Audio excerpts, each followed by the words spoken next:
Assalamualaikum warahmatullahi wabarakatuh. Nama saya Brandan Timothy Sinaga dari kelas 11 IPS 2. Di video ini saya ingin menjelaskan tentang yang pertama, proses masuknya Jepang ke Indonesia. Yang kedua, proses Jepang menduduki atau menguasai Indonesia. Yang ketiga, peralihan kekuasaan dari pemerintahan kolonial Belanda hingga dikuasai oleh Jepang. Dan yang terakhir, yaitu kebijakan-kebijakan yang ada pada zaman pendudukan Jepang.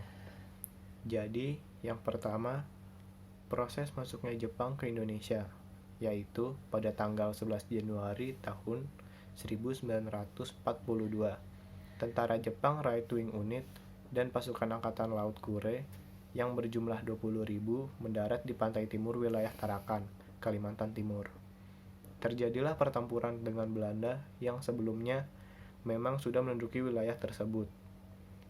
Setelah Jepang menguasai Tarakan, Jepang mulai menguasai daerah-daerah Indonesia lainnya, mulai dari Minahasa, Sulawesi, Balikpapan, dan Ambon. Dan Jepang menyerang Batavia pada tanggal 5 Maret tahun 1942. Sehabis itu, Jepang menyerang Bandung dan berhasil mendudukinya setelah Belanda menyerah kepada Panglima Jepang yang bernama Imamura. Sehingga sejak 9 Maret 1942, Indonesia menjadi daerah kekuasaan Jepang. Dan peralihan kekuasaan dari pemerintahan kolonial Belanda hingga dikuasai Jepang, yaitu pada saat itu Belanda menyerah tanpa syarat. Menyerah tanpa syarat itu terjadi di Kalijati, Subang, Jawa Barat. Lalu, kebijakan-kebijakan seperti apa yang ditetapkan Jepang pada saat itu?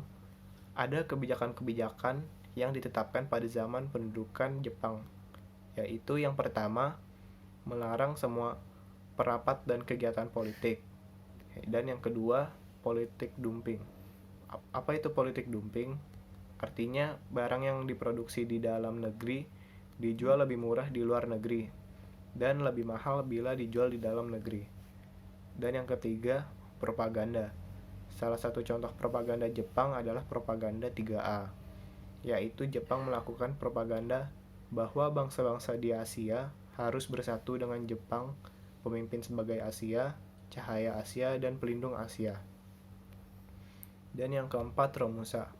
Romusa adalah sebuah panggilan bagi orang-orang Indonesia yang dipekerjakan secara paksa pada zaman penjajahan Jepang di Indonesia dari tahun 1942 hingga tahun 1945.